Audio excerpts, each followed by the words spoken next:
국방부가 오늘 앞으로 5년 동안의 계획인 국방중기 계획을 발표했습니다. 그런데 이 계획을 보니까 북핵 위협에 대응하기 위해 만든 삼축체계라는 용어가 빠져서 논란이 되고 있습니다. 강동원 기자와 함께 오늘은 이 문제를 따져보겠습니다. 자, 강 기자. 예. 이게 그럼 언제부터 적용되는 겁니까? 올해부터 바로 적용이 됩니다. 올해부터라면 이 시기부터가 너무 늦었다는 논란이 있겠는데요? 예, 그렇습니다. 통상 국방중기 계획은 이 계획 시점보다 1년 빠른 4월에 발표하게 돼 있습니다. 그러니까 오늘 발표한 계획은 이 지난해 4월쯤에 발표가 됐어야 하는 거죠. 예. 자, 그런데 지난해 4월에 바로 남북 정상회담이 있었죠. 남북 정상회담을 감안해서 국방 운영 계획 발표를 못한 것 같습니다. 국방부 대변인은 이 국방개혁 2.0 등 안보 환경 변화에 대한 평가에 시간이 소요돼서 평가가 늦어졌다. 자, 이렇게 해명했지만 몇 달 뒤인 4월이 되면 내년부터 2024년까지의 국방 중기 계획이 또 공개될 예정이어서 이 고개가 갸웃거려지긴 합니다. 작년에 발표를 하지 않은 건 아무래도 남북 관계를 고려해서였다라고 보여지는데 예. 그럼 삼축체계가 빠진 것도 역시 같은 맥락에서 이해할 수 있습니까? 예, 그렇다고 봐야 될 것 같습니다. 이 빠진다는 표현보다는 이제 표현이 완화된다 이렇게 봐야 될 것 같는데요.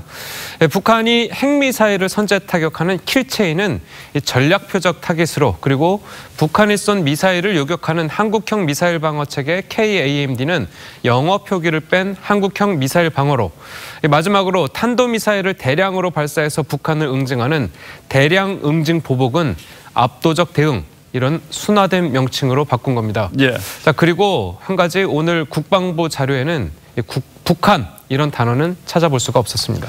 예, 좀 미묘하긴 한데 우리 국방계획에 북한이라는 단어가 빠진 것은 어떻게 이해를 해야 합니까? 국방부는요, 이 북한이라는 표현 대신에 잠재적 위협이라는 표현을 썼습니다.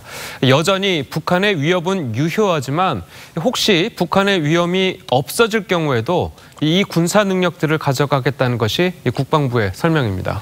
예, 말이 좀 애매하긴 합니다만 결국은 북한의 심기를 살폈다 이렇게 봐야 되겠네요. 예, 맞습니다. 사실 유사한 사례들이 좀 있습니다. 이 대표적인 것이 북한은 적이다 이런 표현이죠. 예. 아직 공개되지는 않았지만 이 새로 나오는 국방백서에서는 이 북한군을 적으로 칭하는 문구와 표현이 삭제될 것으로 알려져 있습니다. 자, 그리고 한미 연합 3대 훈련의 명칭 변경 또한 검토하고 있는데요. 자, 키 리졸브, 을지 프리덤 가디언. 자, 이런 명칭들이 미국 전략 자산을 연상시키기 때문이라고 합니다. 그렇군요. 자, 그리고 앞서 2017년에는 군이 국내 언론들을 상대로 김정은 참수부대 이런 명칭을 쓰지 말아달라 이런 요청을 하기도 했었습니다. 전문가들은요, 이 북한 비핵화에 실질적 성과가 없는 상황에서 국방부의 행동이 조금 이해가 안 간다 이런 비판을 하기도 합니다. 들어보시죠. 군에서 쓰는 용어는 상징성이 있는 거죠. 위협에 대처하기 위한 최선의 방법을 나타내는 거고요. 북한 핵 능력이 그대로인데 우리가 먼저 핵 억제력 관련 용어를 바꾸는 것은 부적절하다고 봅니다. 저는 북한과의 협상력을 높이기 위해서라도 오히려 강력한 국방 의지를 밝히는 것이 더 필요하다고 생각하는데 정부는 반대로 가는 것 같군요. 예, 강동원 기자 잘 들었습니다.